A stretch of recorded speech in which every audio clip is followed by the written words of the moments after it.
c'est pour moi 3 points de désaccord fondamentaux avec le gouvernement. 1, rétablir l'état d'urgence. Je l'avais dit et j'étais un des rares à ne pas avoir voté la loi qui remplaçait l'état d'urgence parce que j'avais dit qu'elle baissait la garde. 2e point, bloquer tout retour de djihadistes de Syrie.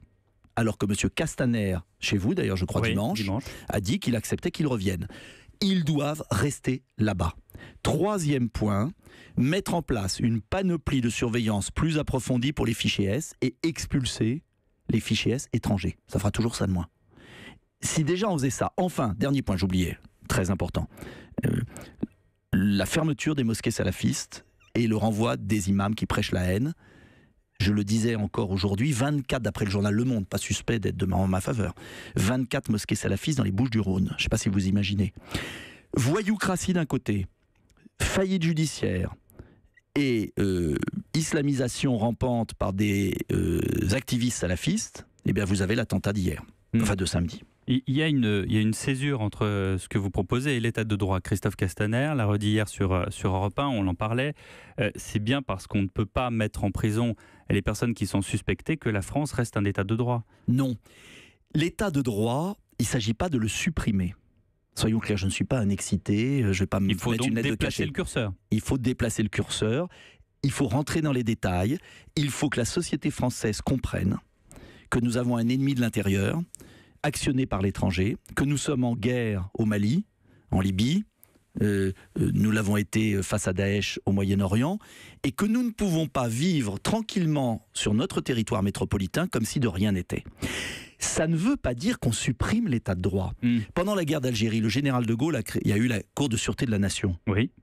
Cette Cour de sûreté de la nation était une adaptation de l'état de droit.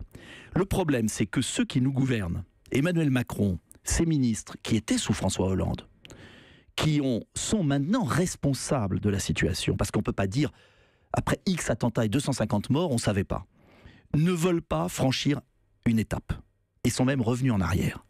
Et je leur dis que n'adaptant pas l'état de droit, ils le remettent en cause pour plus tard, et qu'on va avoir de graves difficultés demain si on ne traite pas maintenant le problème, c'est tout. Les expulsions, les mesures de rétorsion que vous proposez, Nicolas Dupont-Aignan, est-ce que ça risque pas d'attiser encore plus de haine de terroristes? C'est-à-dire que s'ils ne sont plus sur le sol français, qu'est-ce qui les empêchera de revenir frapper sur le sol français? Écoutez, actuellement, il y a un plan bien déterminé pour frapper sur le sol français et profiter de la faiblesse française. L'Espagne a pris des législations intéressantes dont on devrait s'inspirer. C'est pas vrai qu'il y a tout ou rien. Il y a toute une gradation d'opportunités. Dernier point, le contrôle des frontières que je réclame depuis tant d'années. Tout le monde me dit, mais pourquoi contrôler les frontières? C'est pas un mur, c'est un filtre. Il est évident qu'il faut contrôler à nouveau nos frontières. C'est une panoplie de mesures. J'avais proposé, au nom de Debout la France, 25 mesures à François Hollande. Je lui ai remis en main propre. Ces 25 mesures, je regardais tout à l'heure, il n'y en a eu que 2 qui ont été prises provisoirement. Donc il y a un moment, tous les spécialistes vous le diront, aucune des mesures individuellement n'empêchera un attentat. Je serais malhonnête à vous dire qu'avec moi, il n'y aurait pas d'attentat. En revanche, il faut resserrer les mailles du filet. Et resserrer les mailles du filet, cela veut dire changer de braquet et de mentalité. Est-ce que vous avez remarqué que le procureur, c'est impressionnant, n'a pas voulu prononcer le mot d'égorgement? Depuis ce matin, on tourne autour du... Oui, plus que par pudeur. Parce qu'en fait, un pays qui ne nomme pas le mal est un pays qui ne peut pas se défendre. Et une société qui est malade de culpabilisation, parce que c'est ça en fait. Nous sommes malades d'une culpabilisation, nous avons peur d'être nous-mêmes.